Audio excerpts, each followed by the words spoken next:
Bom, boa tarde a todos.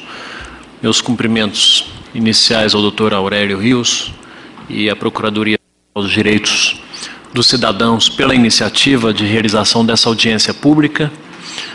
Cumprimento também a colega Elizabeth Recine, do CONSEA, e Maria de Lourdes, do CONANDA, e também ao Ingus Dresch, que também tenho profunda admiração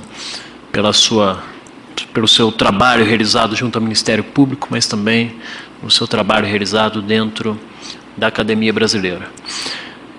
Em primeiro lugar, eu quero parabenizar a iniciativa, acho ela muito relevante, num momento onde o país tem vivido reflexões significativas sobre o seu futuro, sobre as suas novas etapas de desenvolvimento, né? E isso envolve necessariamente uma discussão sobre a proteção no presente das gerações do futuro, que levarão adiante os nossos desafios de desenvolvimento e que, para levar adiante essa grande responsabilidade, é necessário que mantenha, evidentemente, um regime de proteção à sua saúde mental e à sua capacidade de discernimento em torno do que é bom e do que é ruim, para que ela, de forma autônoma, possa também no futuro conduzir as próximas conquistas da sociedade brasileira.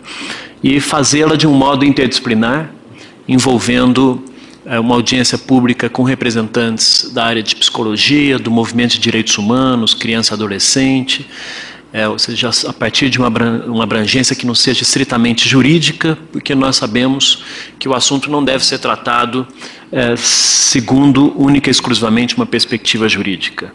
E também de um modo muito plural, com a presença também das emissoras, dos anunciantes, que compartilham, evidentemente, essa perspectiva da proteção da criança e do adolescente. E, claro que o nosso desafio é saber o como fazer isso, como fazer com que isso aconteça de modo em que se proteja e seja preservado, né, todos os direitos fundamentais que estão envolvidos na temática como a que nós vamos debater durante essa audiência pública. O Brasil precisa de muitas audiências públicas sobre muitos assuntos, né, que essas questões saiam do regime decisório apenas dos gabinetes e sejam discussões que impliquem na formação política da nossa sociedade.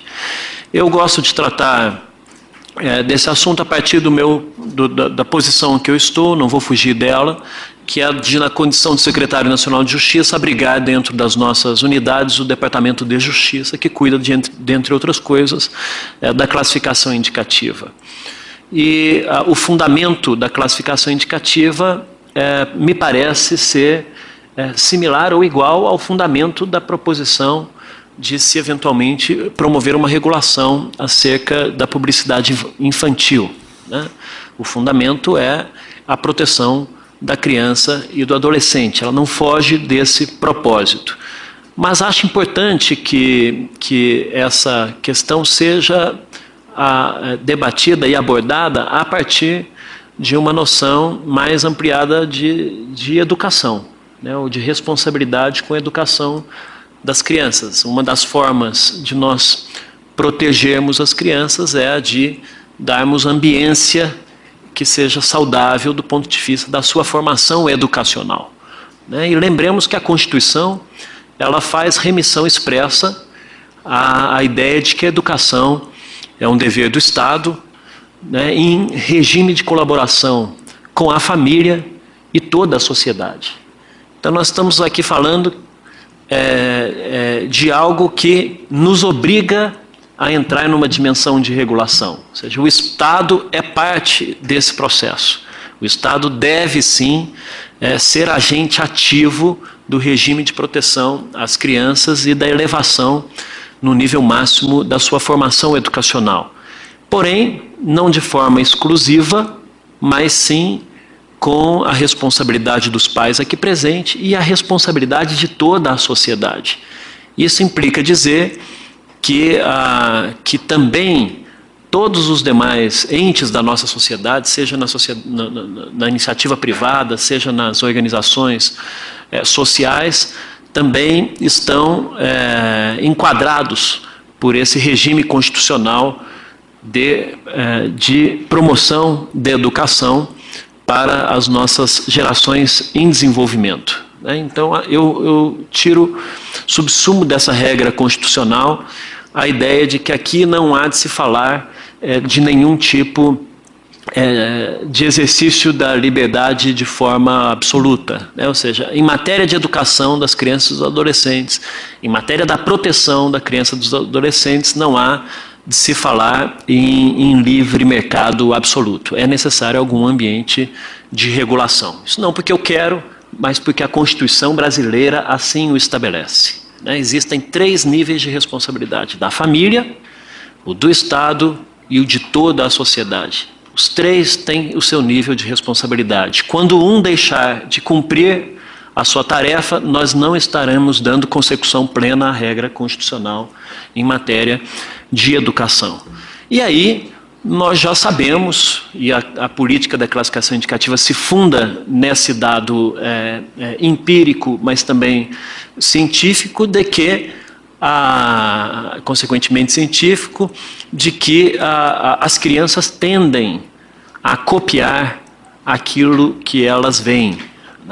Até no seu processo de aprendizagem, ela tem uma tendência de repetição das condutas às quais ela tem acesso visual ou qualquer outro nível de acesso.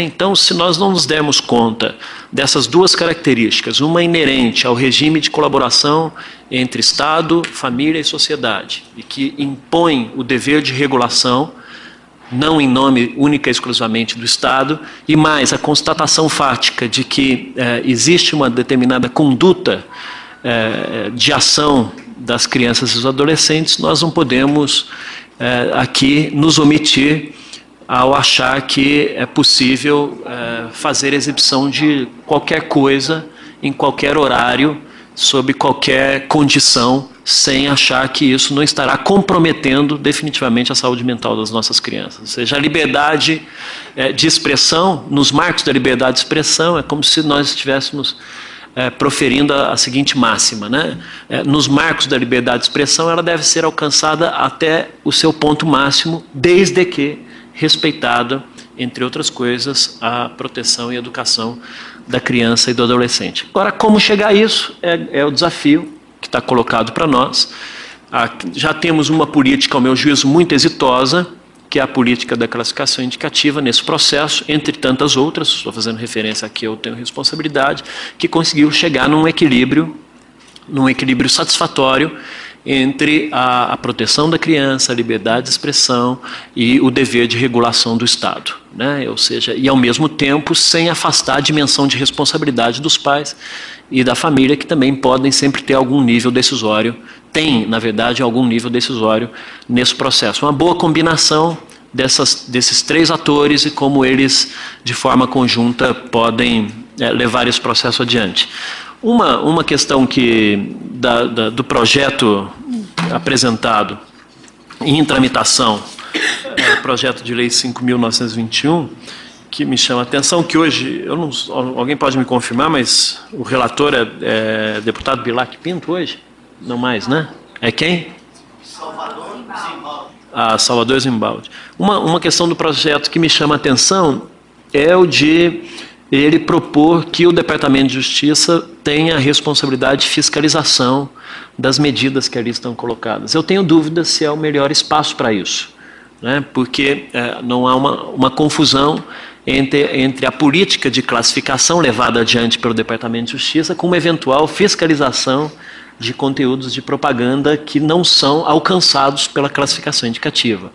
Seria uma ampliação de competência e talvez até fugiria um pouco do escopo institucional daquela unidade. Evidentemente que, se assim o nosso Congresso compreender, a Secretaria ela estará pronta para desenvolver essa tarefa. Mas eu particularmente acho que ali não seria a unidade mais adequada para isso. Eu faço remissão, por exemplo, à Secretaria Nacional de Consumidor, onde pode ter algum tipo de alinhamento com essa perspectiva, ou alguma outra esfera, como o CONAR, enfim. O modo como isso acontece é realmente a questão mais desafiadora.